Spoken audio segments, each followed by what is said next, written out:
Anti-immigration anger has been fueling violence in South Africa, but this week calmer heads seem to prevail. Tens of thousands filled the streets of Johannesburg and Port Elizabeth with a message of peace. They carried signs saying, "Africa unite and welcome foreigners." The marchers are calling for an end to attacks on immigrants and small businesses. Their calls are backed up by the South African Army. It was deployed, finally, after weeks of unrest. Even so, other countries are concerned that not enough is being done. The newspaper This Day reports Nigeria's envoy to South Africa has been recalled. And Arise News correspondent Adaure Achumba is in Lagos. Adaure, welcome, and tell us more about this development in Nigeria. It appears Nigeria's relations with South Africa has taken yet another dive, this time over the xenophobic attacks that have been ongoing for the past 3 weeks.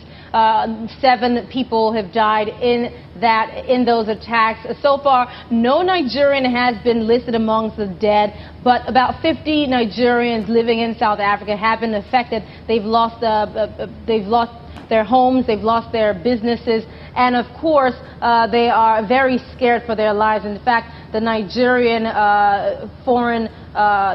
Minister of Foreign Affairs has recalled the senior envoys, Martin Chobam, the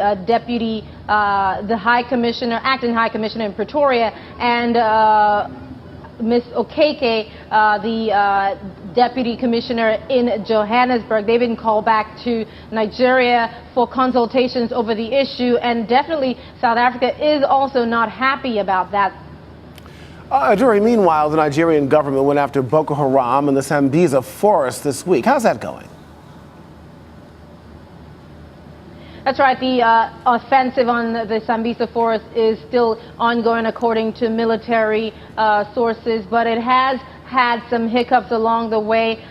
We have had information that this was going to be carried out as early as April 14, which was the anniversary of the kidnapping of the Chibok girls. The National Security Advisor, Sambo Dasuki, made that known on that anniversary. And so in the last week, we have seen the military carry out the offensive. They ran into a little glitch along the way when they discovered that the militants had laced the surrounding area of the forest with booby traps and landmines, and it is, according to vigilante sources with the military had to retreat a few kilometers out of the forest, but the Nigerian military came out to refute that, saying that the offensive continues regardless of the booby traps. In fact, they have employed landmine sweepers and brought in more ammunition for their soldiers to continue on in that battle, even though we're also getting information about the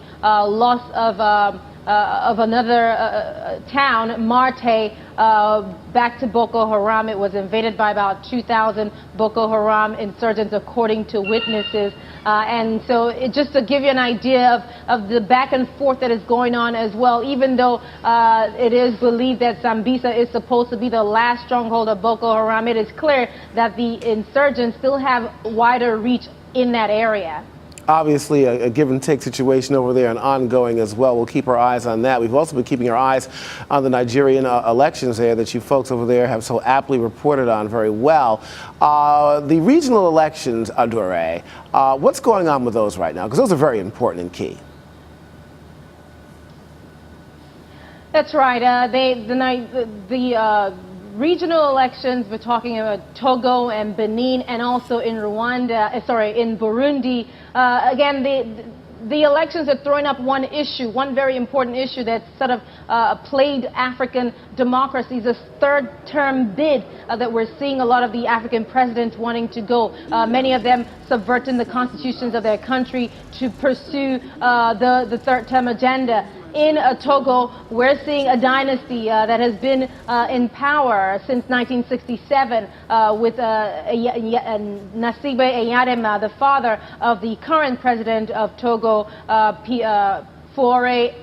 Nasibe, and he is also seeking a third term after 10 years in office. And even though the opposition, very small opposition, is frowning at that, it looks like he's going to coast to a win by the end of the tallying of results. Again, backtracking on a democratic a process for that small country, right, even though there have been some positives throughout his administration. You also have Burundi, where there's an uprising, there's protests going on right now. 2 people have been killed by police. In the same scenario, the president there, Pierre Nkurunziza, is also seeking an unconstitutional third-term bid. His party has nominated him for a third-term run. And again, it's a different dynamics at play there, because in 2000, the Arusha Accord was reached so that there would be only 2 terms after a civil war that, devastated that country. Right. So it is feared now that